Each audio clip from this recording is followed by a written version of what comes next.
दुनिया रहस्यों से भरी हुई है। इस एपिसोड में उन्हीं रहस्यों के बारे में चर्चा की जाएगी।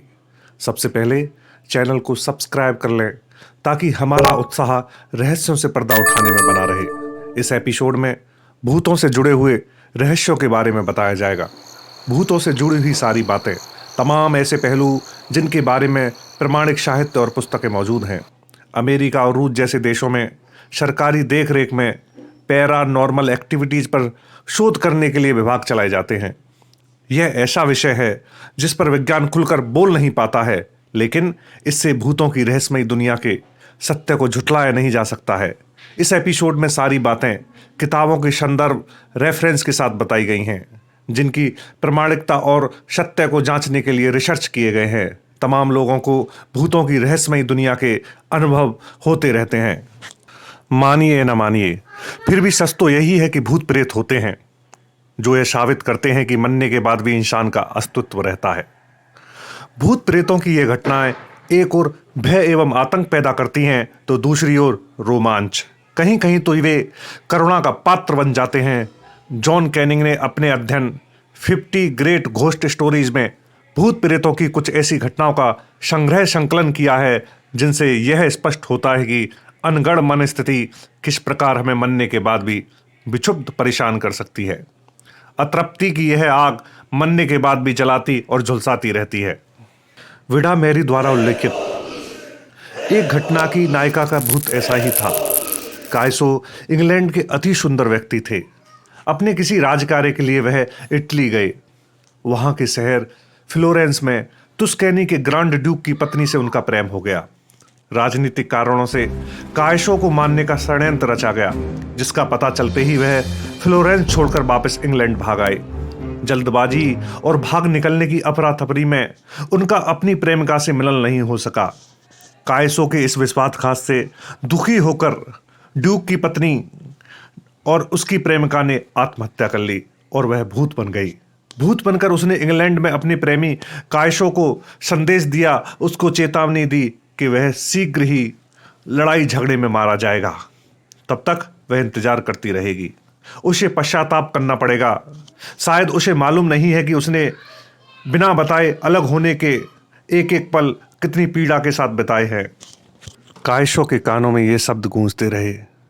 रोज रात को उसकी प्रेमिका का भूत प्रकट होता और चेतावनी देता।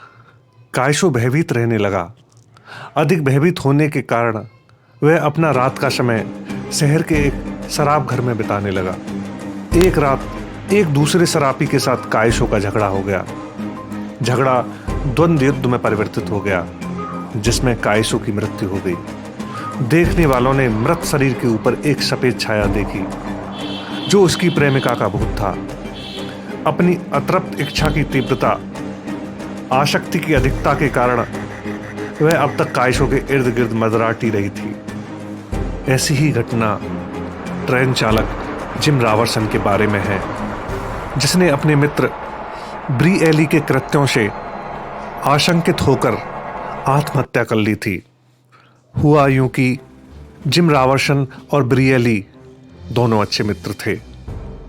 जिम की शादी के बाद भी इन दोनों का मिलना जुलना जारी रहा। जिम के रात्रि ट्रेन चालक होने की वजह से ब्रिएली जिम की पत्नी व बच्चों का हालचाल पूछने अक्सर उसके घर जाते रहते थे। शंकालू जिम को यह घनिष्ठता पसंद नहीं आई और उसने अपने मित्र से संबंध विच्छेद कर दिया। यदा कदा पत्र व्यवहार द्वारा ब्रिएली अपने हृदय की व्यथा जिम की पत्नी तक पहुंचा देता। गलती से एक ऐसा ही पत्र जिम के हाथों लग गया। आवेश के वशीभूत होकर पहले तो जिम ने अपनी पत्नी बच्चों की हत्या की, बाद में स्वयं को ही समाप्त कर लिया।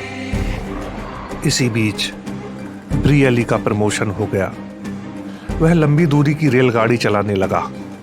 संयोग से उसे वही इंजन मिला जिसे जिम चलाता था। पहले दिन से ही इस इंजन में भूत लीला होने लगी।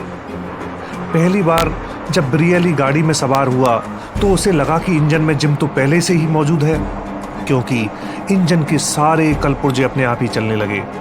ट्रेन चलने का समय हो जाने पर ब्रियली के हाथ लगाने से पूर्व ही ट्रेन अपने आप चलने लगी और तेजी से आगे बढ़ने लगी।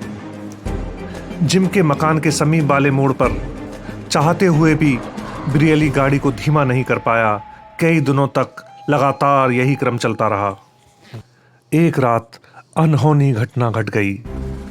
जिम के मकान के नजदीक ट्रेन की गति धीमी करने का प्रयास चल रहा था ताकि ब्रियली एक बार जिम की पत्नी से मिल सके। उसी समय उसके सहयोगी चिल्ला उठे। किसी अदृश्य व्यक्ति का हाथ इंजन में भाप निकालने वाले ढक्कन को खोल रहा था, जिससे भयंकर दुर्घटना हो सकती थी। ब्रियली ने उस अदृश्य हाथ को रोकने का भरसक प्रयास किया, लेकिन वह तो और अधिक ताकत के साथ ढक्कन खोलते जा रहा था तथा मोड़ पर गाड़ी की गति और तीव्र होती जा रही थी। यही नहीं, ट्रेन भी दूसरी पटरी पर जा चुकी थी। कुछ समय बाद हाथ अदृश्य हो गया और ट्रेन भी पटरी पर आ गई। एक भयंकर ट्रेन दुर्घटना अकस्मात होते होते बची। हर रात यही घटना दोहराई जाने लगी। अदृश्य हाथ और अधिक ताकत के साथ इंजन का ढक्कन खोलने का प्रयास करता। ब्रियली रोज के इन घटनाक्रमों से घबराकर अपने तबादले की कोशिश कर रहा था। यह उसका इस मार्ग पर अंतिम दिन था। उस रात उसकी पत्नी और छोटी लड़की भी इंजन से लगे पहले डिब्बे में बैठे थे। ट्रेन अपने आप ही स्टार्ट होकर चल पड़ी और इसकी गति नियंत्रण से बाहर हो गई। भाप तेजी से बाहर निकल रही थी। न गति में नियंत्रण था, न ही भाप पर नियंत्रण था। जिम के मकान के समीप ट्रेन पटरी से उतर गई और मकान से टकरा गई। ब्रियली, उसकी पत्नी और लड़की तीनों छिटक कर बाहर गिर पड़े, वहीं दम तोड़ दिया। बड़े आश्चर्य की बात यही रही कि उनके सहयोगी व अन्य लोगों को कुछ नहीं हुआ। वहां के समाचार पत्रों ने इस समाचार को बड़े ही मोटे अक्षरों में मुख्य पृष्ठ पर छापा, जिस पर हेडलाइन दी गई, जिम के भूत का बदला पूरा हुआ।